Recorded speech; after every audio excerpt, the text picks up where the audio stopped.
Hi, and welcome to another episode of Hot Takes with me, the Silver Fox, and breaking news. Literally, this report went up at 17:21. It is now currently 17:23. It was literally 2 minutes ago. I was actually recording something. I stopped it immediately. I'll go back to it. I'll put it out in a minute. But this one I want straight away. Breaking news. Colin Beattie has resigned. The SNP no longer have a treasurer. So they've got no auditors, no accountants, no treasurer. Who will take this particular poison chalice now? I can't see anyone rushing to fill this vacancy. Obviously he was arrested the other day, questioned at length, released without charge at that time, but an ongoing investigation. He, of course, is one of the triumvirate who put their names to the last set of accounts. That only leaves Nicola Sturgeon to be arrested and questioned, which I thought would happen today. It hasn't. Looks like it's going to be either tomorrow or Friday, but it is definitely going to happen. But this one has taken the route of resigning, which shows a little bit more. I mean, just a tiny bit. I'm not letting him off the hook, but it shows just a tiny bit more grace than Murrell and Sturgeon. He knows the game's up and he's resigned. They haven't. We'll have a look at this article very quickly. There's not going to be a lot to it because it has literally just happened, but it's worth a quick look anyway. But yeah, that's one down. Let's see how many more of these dominoes topple over the next few days. Anyway, here goes. So, Colin Beattie steps down as SNP Treasurer while police investigate the party finances. And as you see, it comes up there, 17:21. So literally 2 minutes before I started recording this. It flashed up and I went, whoa, stop what I'm doing, bang in, do this video. And there he is, the face of a man who is now no longer the SNP Treasurer, but who undoubtedly knows a lot more than perhaps he told the police.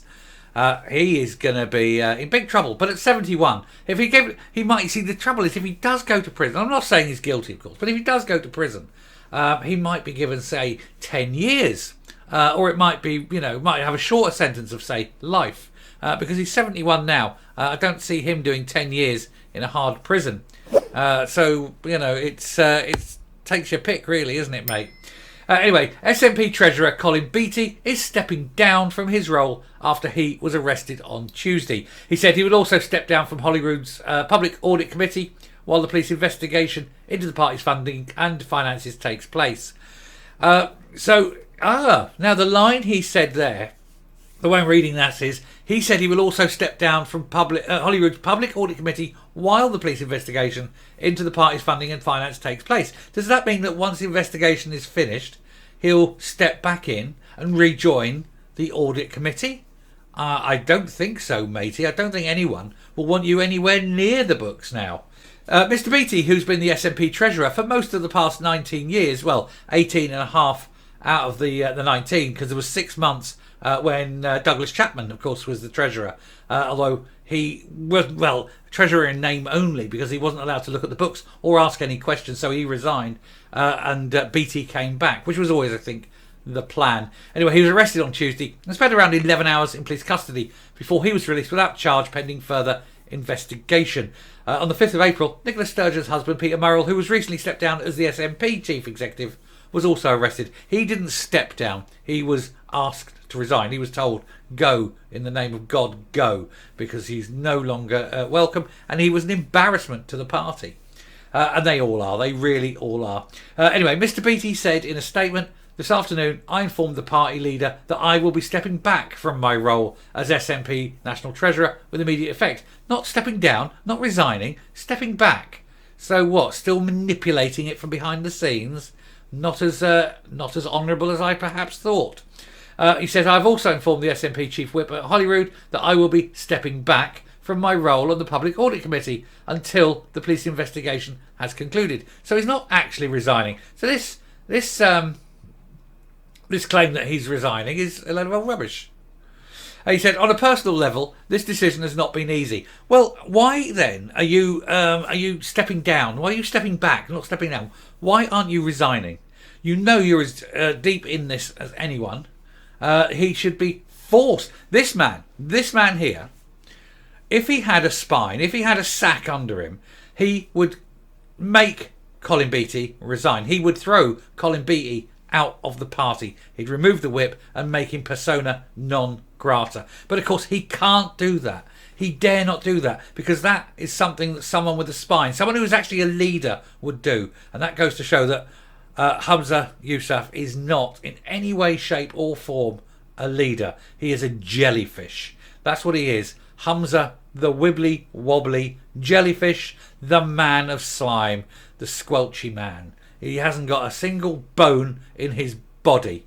He says he offers my thanks to Colin. What? As Colin destroys your party, you're thanking him. You're still not distancing yourself too far from the Murrells and the Sturgeons either. What is wrong with you? He says, I know this decision to step back from the role of the SNP National Treasurer will not have been an easy one, but he has done so in the best interest of the party.